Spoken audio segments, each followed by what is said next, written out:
Со всех концов Советского Союза приехали в целинный Казахстан. С собой не взяли никакого груза, в руках лишь незавидный чемодан.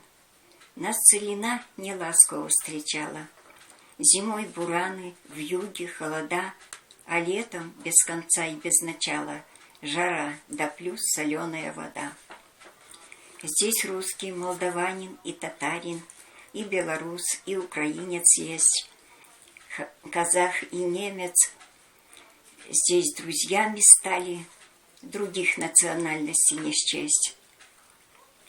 Мы разницу ни в чем не замечали, со всеми одинаково дружны, от старших мы советы получали, они нам, молодежи, так нужны. Со всех концов Советского Союза рецепты нашей кухни собрались. И бешбармак, пельмени, кукуруза, с варениками здесь не подрались. И так мы потихоньку, полегоньку привыкли к казахстанским холодам, семьей обзавелись, родились дети, сам Бог велел навек остаться нам. И по-казахски мы гостеприимны, нежданный гость, но чаем угостим. И если что-то есть у нас в заначке, мы непременно к чаю подадим. Такой же будет мир над той землею, которая зовется Казахстан. И каждый день в окошко нам с тобою пусть ярко светит солнце по утрам. Я могу найти тихий стан в море вопросов и ответов.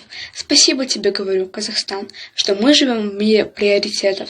Пусть кто-то со мной и не согласится, есть точная правда, в которую верю. И знаю, что было бы непросто проститься со всем, без чего ощущаю потерю. Где бы мы ни были, что бы ни делали, главное — держать сердце в тепле, чтобы мы помнили, чтобы мы верили в чувство к родимой с детства в земле. Когда обращаешь свой взгляд в мир историй и ищешь свое отражение в предках, стираются грани аудитории и слышится пение птичек на ветках. Ты видишь стада и отары огромные, и мальчика, тихо бредущего вслед, усталого путника в место укромное, идущего тихо, ища свой ночлег.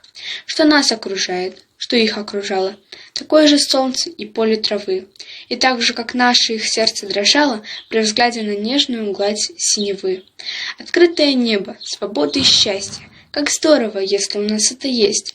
Для этого необходимо участие всех нас, тех, кто будет и кто сейчас есть.